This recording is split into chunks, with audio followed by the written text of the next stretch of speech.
Morning बच्चों। आज wifi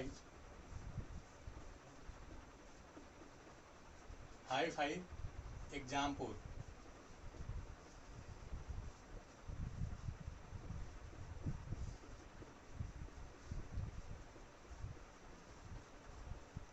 class के माध्यम से आज हम लोग सोशल साइंस के अनेक सब्जेक्टों को पढ़ेंगे। जो ये क्लास डेली आपके यूट्यूब, व्हाट्सएप और फेसबुक पर आपको दिया जाएगा। जो आप इस चैनल को सब्सक्राइब करके उसे लाइक का बटन दबा सकते हैं, जो कि सबसे पहले आपको ये जो वीडियो है वो सबसे पहले आपके पास पहुंचे। आज का हम लोग टारगेट रखे हैं, आज का सब्जेक्ट है हिस्ट्री।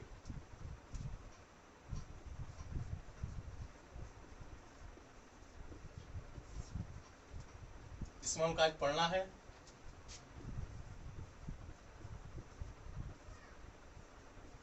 यूरोप में राष्ट्रवाद। यूरोप महादेश में जितने भी देश हैं आप जानते हैं, इंग्लैंड, फ्रांस, रूस, पोलैंड, स्विट्जरलैंड, इतने जितने भी देश हैं इनके बारे में, इनके एकीकरण के बारे में, राष्ट्रवाद के बारे में उनको पढ़ना है। क्योंकि आप जानते हैं कि यूरोप के अनेक देशों में किसी न किसी देश के आपको उपनिवेश शामिल थे। वहाँ पर बिखराव होने के कारण वहाँ पर एकीकरण और राष्ट्रवाद के होने में अनेकों दिक्कतें पैदा होती थी। लेकिन आज हम लोग को यूरोप के राष्ट्रवाद के बारे में पढ़ना है, जिसमें आपको जानते हैं परिभाषा।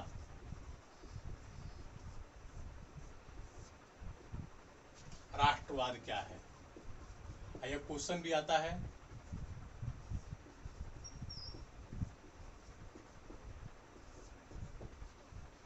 राष्ट्रवाद क्या है, आपको नाम से ही पता चलता है। इसे डिवाइड किया जाए, राष्ट्र प्लस वाद, मतलब राष्ट्र के प्रति जागरूक होना, राष्ट्र के प्रति विचार उत्पन्न करना, यही एक राष्ट्रवाद होता है। जो कि आपको परिभाषा है कि किसी व्यक्ति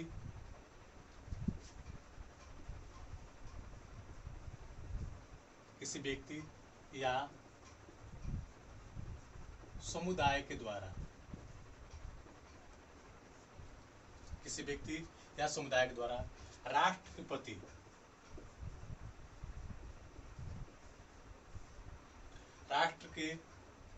प्रति एकता,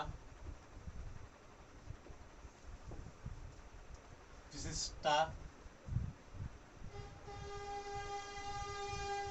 राष्ट्रपति एकता, विशिष्टता या स्वतंत्रता के प्रति विचार उत्पन्न करना राष्ट्रवाद कहलाता है। जिसमें हम लोग यूरोप के राष्ट्रवाद के बारे में पढ़ेंगे। राष्ट्रवाद शब्द का उत्पत्ति आपको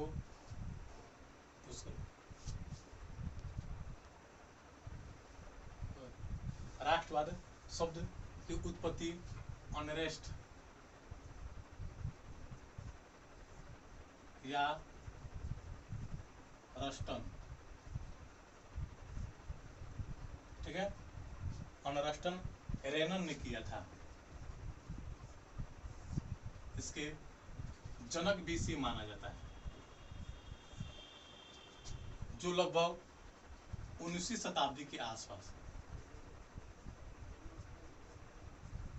19वीं शताब्दी के आसपास इसकी शुरुआत हुई थी। जिसके कारण आपको जितने भी देश में, जर्मनी, इटली, यूनान जैसे देशों में यह क्या हुआ, एक क्रांति। जर्मनी, इटली, यूनान जैसे देशों में सबसे पहले आपको एक क्रांति की लहर शुरुआत हुई। यूरोप में राष्ट्रवाद के अनेक प्रभाव हैं। यूरोप में राष्ट्रवाद के अनेक यूरोप में राष्ट्रवादी प्रभाव, यूरोप में राष्ट्रवाद जो हुआ तो उसका कैसे कैसे प्रभाव पड़ा, कैसे लोगों के मन में लोगों के मन में जनता में कैसे भी राष्ट्रवादी विचार उत्पन्न हुए, इसके एक लगभग निम्नलिखित कारण। जैसे राष्ट्रवाद की अवधारणा, फ्रांस में राष्ट्रवाद, जैसे राष्ट्रवाद के प्रसार में नेपोलियन बोनापार्ट के योगदान और उदार राष्ट्रवाद। हम लोग इसके हर एक पॉइंट को कुछ डिटेल से पढ़ेंगे। जैसे पहला है राष्ट्रवाद की अवधारणा। आप जानते हैं कि राष्ट्रवाद का सामान्य अर्थ राष्ट्र के प्रति एक लगाव होता है, जिसमें राष्ट्रवाद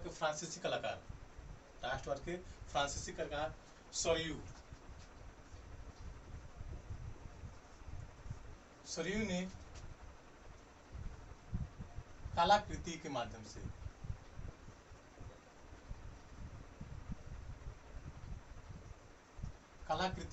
से उसने लोगों में राष्ट्रवादी विचारधारणा को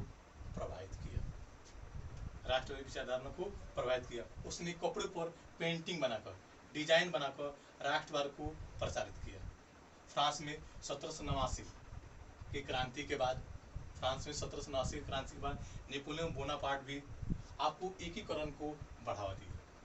नेपोलियन ने विजित राष्ट्रों को एक राष्ट्रवाद की भावना को प्रेरित करने का सपोर्ट। दूसरा है फ्रांस में राष्ट्रवाद।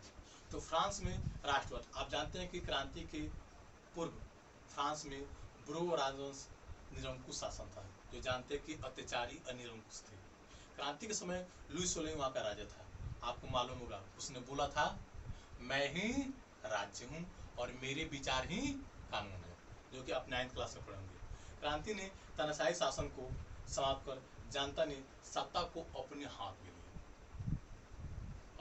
में लिया और नए संविधान, जो कि कब बना था 1791 में, नए संविधान सभी नागरिकों को समान अधिकार देकर समानता पर बल दिया। राजवंशीय झंडा के स्थान पर लोकतंत्र के झंडा को स्थापना की गई, जिसे बाद में वहां के लोगों ने राजतंत्र के बदले स्टेट जनरल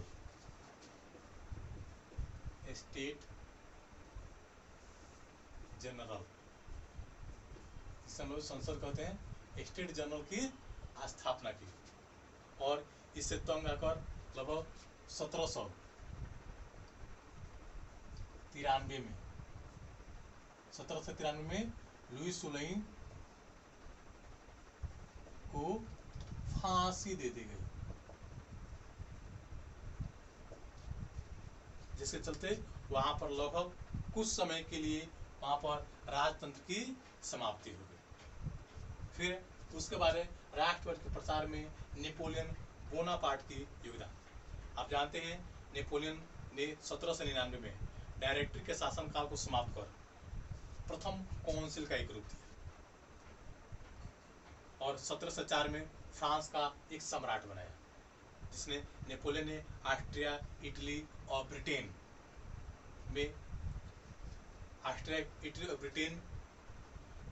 में अनेक भागों को आधिपत्य हासिल किया। उसने 1804 में नेपोलियन ने संहिता, याद रखेगा, 1804 में नेपोलियन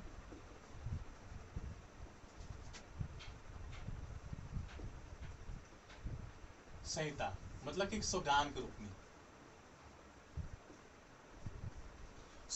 में पूरे लगभग इटली, यूरोप में वह लागू किया, जिसके चलते वहां पर अनेकों चीज, जैसे सामंती व्यवस्था,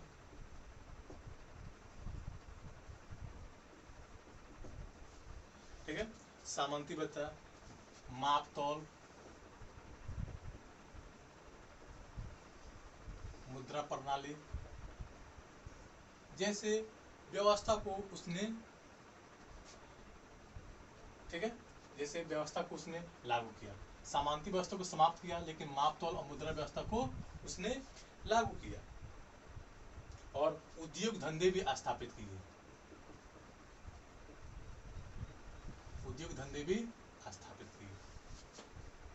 ठीक है। फिर से वस्तु पर जो कि अनेकों प्रकार के जो कुछ शुल्क लगते थे उसको समाप्त किया। आयात निर्यात कर जो अधिक लगते थे उसको समाप्त किया, समानती व्यवस्था को समाप्त किया और जनता में धीरे धीरे राष्ट्रवाद की भावना को जागृत किया। उसके बाद है आपको उदार राष्ट्रवादी। आप एग्जाम्पल तौर पर जानते हैं कि 18वीं शताब्दी के यूरोप में अनेक छोटे छोटे देश थे जिसमें कुलीन,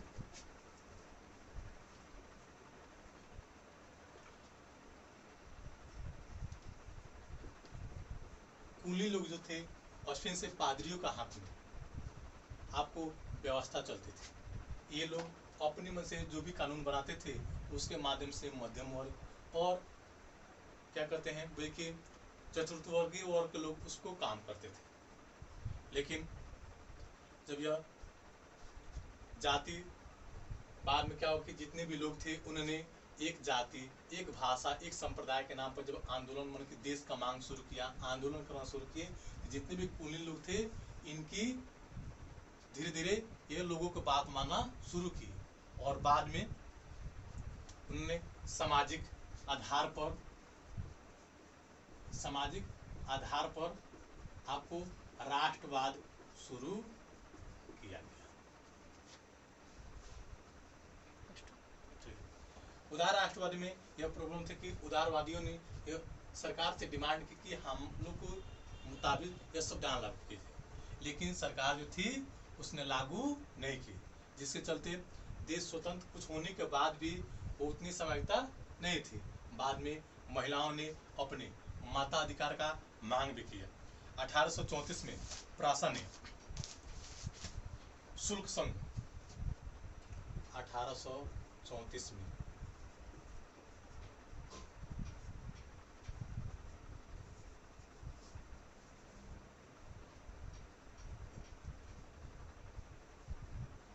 शुल्क संघ जालवेरिन की स्थापना की। जालवेरिन की स्थापना की जो जर्मनी के आर्थिक रूप से इसका मेन उद्देश्य था कि जर्मनी के जितने भी लोग थे, जर्मनी के लोगों को आर्थिक रूप से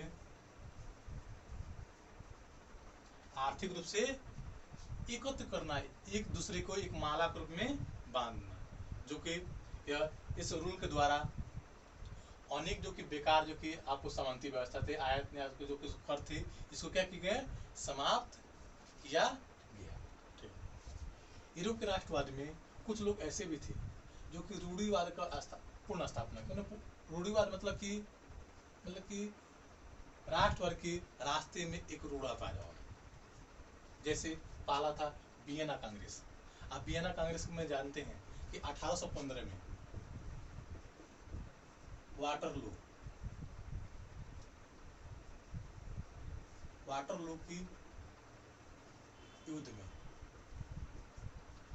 के युद्ध में नेपोलियन की हार हुई थी।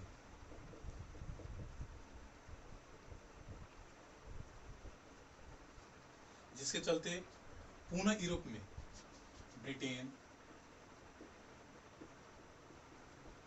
ठीक है, ब्रिटेन, रूस, प्रासा और ऑस्ट्रिया, इनकी जीत हुई, जिससे चलते ये बहुत खुशी थे। इन्हें ऑस्ट्रिया की राजधानी में वियना में एक सभा आयोजित की गई, जिसमें इस सभा का आयोजित होने के चलते इसका नाम वियना कांग्रेस रखा गया। कब? 1815 के वाटरलू के पश्चात, जिसमें यह रखा गया। इसके अध्यक्ष आपको वियना कांग्रेस के अध्यक्ष थे आपको मेटरनिक एक अत्याचारी और निरंकुश और समझे कि राजतंत्रीय शासन था। इस वियना कांग्रेस का एक उद्देश्य था, लोग चाहते थे कि आपको नेपोलियन बोनापार्ट ने जो कि नेपोलियन जो संहिता लागू किया था उसे समाप्त कर फिर राजतंत्रीय शासन लागू किया जाए। और यूरोप में जितने भी मानचित्र में कि नेपोलियन जो कि कुछ अच्छे काम के थे उससे समाप्त कर फिर राजतंत्र के लागू करे। ये चाहते थे कि पुनः फ्रांस में भी लुई सोलह के जो कि ब्रुअल्स के जो शासक है उनकी फिर शासन लागू हो जाए। फिर यही हाल हुआ कि इटली में, फ्रांस में, ऑस्ट्रिया में, फ्रांसा में, इन देशों में फिर राजतंत्र बल्कि आपके लोकतंत्र समाप्त कर फिर राजतंत्र लागू करते गए। उसके बाद आपको यूरोपीय कंसर्न। यूरोपीय कंसर्न का अर्थ होता है कि यूरोप में जितने भी देश है सबको एकत्र करना, मतलब कि एक व्यवस्था में लाना। वियना कांग्रेस के पश्चात यूरोप के जार, आप जानते हैं जार मतलब क्या होता है? सम्राट। यूरोप के जार अलेक्जेंडर,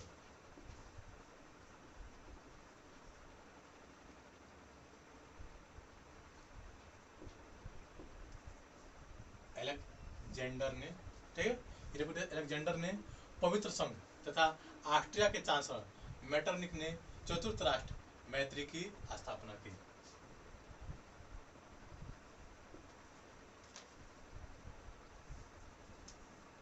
ये दोनों मिलकर चतुर्थ राष्ट्र की स्थापना की, मैंने चारों देशों को मिलाकर एक संघ की स्थापना की, जो कि इनका टारगेट था कि किसी भी विपत्ति में, किसी भी दुख सुख में ये चारों देश क्या करेंगे? एक दूसरे को सहायता करेंगे, एक दूसरे को सहायता करेंगे, ताकि कोई बाहरी देश जैसे या नेपोलियन जैसे कोई व्यक्ति या दूसरा भी लोकतंत्र वाला कोई व्यक्ति उस पर खड़ा कर इनके शासन को, इनके राजतंत्र को समाप्त नहीं करे। यह था आपको। देखिए मेटरनिक की व्यवस्था क्या होती है? मेटरनिक व्यवस्था एक घोर प्रतिक्रियावादी और पुरातन व्यवस्था का समर्थक था। पुरातन व्यवस्था मतलब कि राजतंत्र का समर्थक था। उसका मूल उद्देश्य था कि राजतंत्र में कोई परिवर्तन ना हो। मेटरनिक संसदीय व्यवस्था को रोकने के लिए अनेक प्रयास किए। उसने पुस्तक, नाटक, गीत और प्रेस पर प्रतिबंध भी लगा दिया कि कोई भी प्रेस वाले चाहे जनता चाहे नाटक क्या गए और जनता में जागरूकता पैदा नहीं करेंगे। फिर भी इसके प्रयास को रोकने के लिए मेजनी, आप नाम सुनोगे, मेजनी ने राष्ट्रवाद को बढ़ावा दिया। उसने 1832 में यंग इंडिया, यंग इटली और 1834 में यंग यूरोप की स्थापना की। ये संस्था थे, इसकी स्थापना की, जिसके कारण लगभग यंग इटली और यंग यूरोप के चलते लगभग फ्रांस और यूरोप के साथ, मैंने इटली और फ्रांस तथा यूरोप के बहुत देशों में क्या है, एक राष्ट्रवाद की भावना जागृत हुई। उसने फिर भी इन लोगों ने मेटरनिक कैसे इसके जितने भी देशों ने इसके क्या कहते हैं मन के विचार को दबाने का प्रयास किया। लगभग 1830 के दशक में यूरोप में अनेक क्रांति हुई और इन क्रांति को उन्होंने कुचला। पूरे यूरोप में राष्ट्रवाद की भावना भड़क उठी थी, लेकिन फिर भी इसके दबाव के चलते, ये मेटरनिक के दबाव के चलते, फिर इनसे जार के दबाव के चलते मेजनी 1848 में, ठीक है, 1848 में अपना पद त्याग कर भाग गया। भाग गया क्या मतलब कि अपना शासन को छोड़कर वहां से चला गया। अब है आपको पढ़ना है 1830 की क्रांति। 1830 की यूरोपीय क्रांति यूरोप के इतिहास में 1830 की एक बहुत महान क्रांति थी। मतलब कि लगभग ये कि यूरोप के इतिहास का एक बदलाव की शुरुआत हुई थी, जिसमें वियना सम्मेलन के बाद फ्रांस में लुई सोलह के सिद्धांत पर शासन चल रहे थे। वियना सम्मेलन तब जानते हैं कि राजवंशीय शासन में लुई सोलह जो कि अपने विचार को पूरे फ्रांस में क्या शासन चला रहा था, जिसके उसने प्रतिक्रियावादी और सुधारवादियों के बीच सामंजस्य स्थापित। उसने सोचा कि अगर हम सिर्फ विरोध की भावनाएं के विरोधी के विपक्ष में रहेंगे तो हमारी शासन नहीं चलेगी। तो उसने उदारवादी और प्रतिक्रियावादियों के बीच सामंजस्य स्थापित करने का प्रयास किया। उसने 2 जून 2 जून 1814 को 2 जून 1814 को संवैधानिक सुधार किए।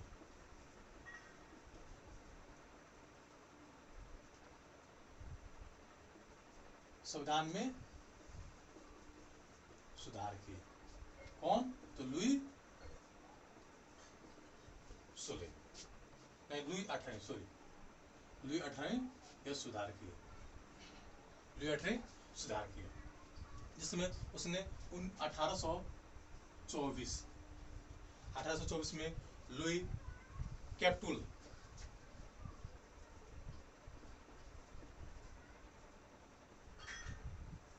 कैप्टुल के पश्चात चार्ल्स दशम, आप नाम सुनोगे,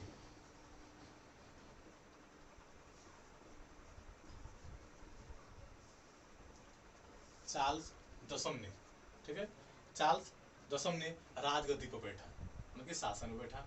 वह स्वेच्छाधारी और निरंकुश शासक था। उसने पादरियों और कुलीनों को विशेष अधिकार दिया। पादरी आप जानते हैं पोप, जो कि ईसाई धर्म गुरु जो होते हैं, पादरियों और कुलीनों को विशेष अधिकार दिया। उसने प्रेस, उसने अनेक भी निरंकुश जैसे कि पादरियों और कुलीनों को विशेष अधिकार दिया। फिर से प्रेस पर प्रतिबंध लगाया, ठीक है, प्रेस पर प्रतिबंध लगाया, ठीक है। उसके बाद से उसने प्रेस पर प्रतिबंध लगाया। 1830 में पोलगेनिक को प्रधानमंत्री किया, जो कि अभिजात्य वर्ग की स्थापना की। चार्ल्स ने विरोध की परवाह बिना किए, जनता के विरोध की परवाह बिना किए 25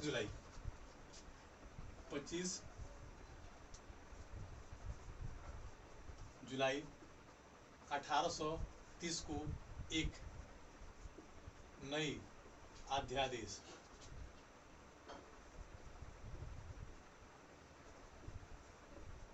जारी किया। नई अध्यादेश जारी किया, तो वो भी कैसे जारी था? वह अध्यादेश कैसा था? निरंकुश था। अध्यादेश जो कि निरंकुश था, ठीक है। चार्ल्स अध्यादेश से, वो तो निरंकुश शासन था। चार्ल्स अध्यादेश से 26 जुलाई 1830 को पूरे क्या कहते हैं पेरिस में विद्रोह शुरू हो गया। सैनिक, मजदूर और कुलीनों ने खुला संघर्ष किया। जनता के नेतृत्व में लफायते,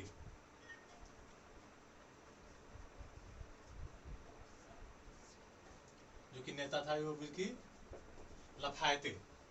लफायते ने अनेक सैनिकों को मार गिराया। 27-29 जुलाई तक यह संघर्ष होता रहा। राजा की पराजय हुई। 31 जुलाई को चार्ल्स को गद्दी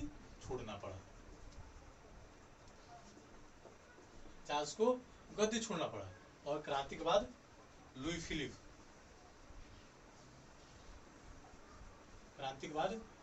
क्या, वह शासन जारी करने की गद्दी पर बैठा, ठीक है। जुलाई ये जो क्रांति जो हुई, इस क्रांति के पश्चात यूरोप में अनेक बदलाव हुए। इसके निम्नलिखित प्रभाव है। पहला, जुलाई क्रांति के निम्नलिखित प्रभाव है। क्योंकि क्रांति जुलाई मतलब यूरोप में भी पहली क्रांति जो कि लोगों में एक उत्तेजना, जोश पैदा किया, ठीक है, जिसके चलते पूरे यूरोप में अनेक प्रभाव पड़े। मेटरनिक ने कहा था कि जब फ्रांस शिक्षा है तो पूरे यूरोप में सर्दी जुकाम रहता है। कहा था कि फ्रांस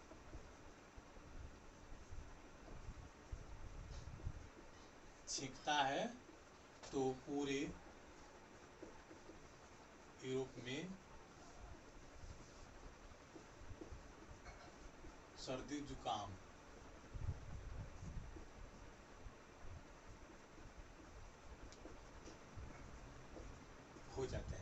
कहने का मतलब क्या कि उस समय जो फ्रांस जो देश था, वो पूरे यूरोप का एक केंद्र था। और वहाँ का शासक जो कि पूरा अनेकों साल से जो कि बुरवंश के शासक जो कि लुई वंश के जो आ रहे थे, उसका पूरे प्रभाव जो कि यूरोप में था। और यूरोप में फ्रांस का पूरा एक उपनिवेश भी था। क्रांति के बाद राष्ट्रवादी और राष्ट्रीयता की एकता जागृत हुई। संवैधानिक सुधार, मैंने संविधान जो कि राजतंत्र भी संविधान जो बने थे उसमें भी कुछ सुधार हुए। गणतंत्र की शुरुआत हुई। जैसे स्पेन के राजा फर्डिनेंड पर दबाव डालकर एक नए संविधान को लागू किया।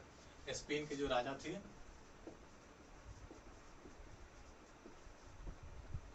फर्डिनेंड,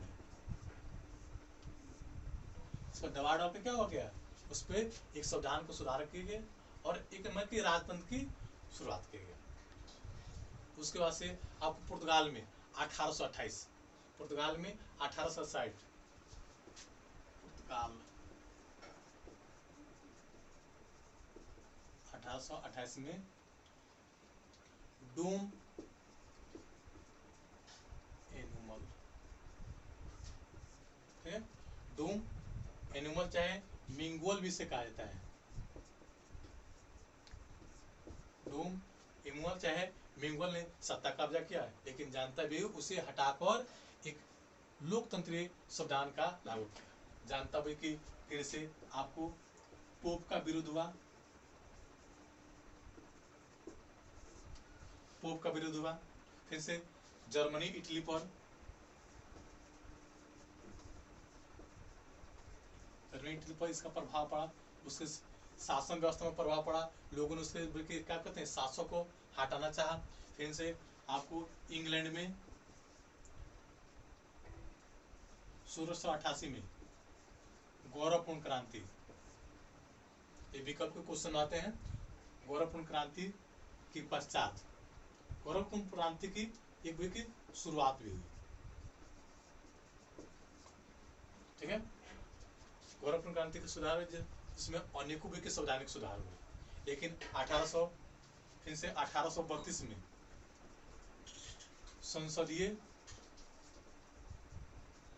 सुधार हुए।